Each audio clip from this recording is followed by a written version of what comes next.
c'est un chantier qui est un gros chantier puisqu'il pèse 9,6 millions d'euros, qui est financé à 50% par l'État et 50% par la région. Et qui vise à rendre complètement accessibles les trains pour les personnes à mobilité réduite ou les personnes accompagnées de poussettes, de bagages. Et donc on va pouvoir cheminer du parvis de la gare jusqu'au train en passant par des ascenseurs et puis en étant ensuite à niveau par rapport au train. Donc les quais sont rehaussés et ils sont équipés aussi évidemment de bandes podotactiles pour les malvoyants. Il y a plusieurs opérations de travaux et d'investissement qui sont conduites dans une même opération d'ensemble. Alors, sur la partie qui est ici du ferroviaire et notamment de l'accessibilité, la région intervient à 50%.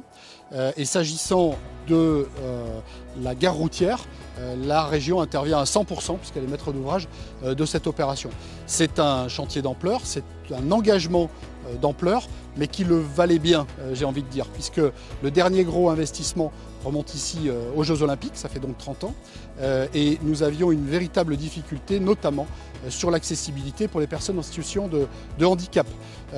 C'est l'essentiel de ce qu'on voit ici de ce chantier, de manière ensuite complémentaire, des travaux d'amélioration d'esthétique, de qualité de l'accueil, où là aussi, ça nous semblait important de pouvoir être au rendez-vous. Il y a une volonté partagée entre l'État, les élus, les collectivités, les SNCF, pour faire ce chantier d'accessibilité. On a à l'horizon évidemment les championnats du monde de ski 2023, mais pas que, il y a des usages quotidiens, il y a les vacanciers de l'été, de l'hiver, et donc cette mise aux normes était devenue indispensable. Alors pendant les travaux, la gare reste ouverte, voilà, on continue l'exploitation pendant les travaux. Donc c'est un vrai défi technique pour les équipes à la fois côté chantier et côté exploitation.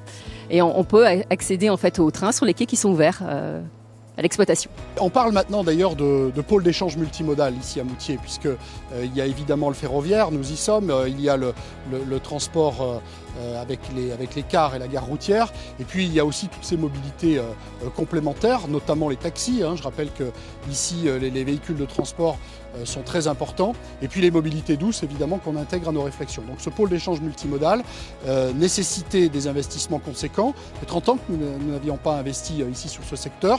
Les besoins ont évidemment évolué, les normes et les règles ont évolué aussi.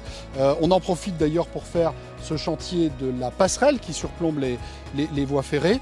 Et donc c'est vraiment l'ensemble de l'environnement de la gare qui est l'objet de travaux et d'investissements pour un volume global de 15,9 millions d'euros. Alors fin des travaux pour la première phase prévue pour l'hiver, on va ouvrir pour la saison de ski. Donc on va avoir fait 2 quais et poser donc 2 ascenseurs. Et le dernier quai sera réalisé courant 2023. Donc fin des travaux fin 2023 sur la partie mise en accessibilité des quais.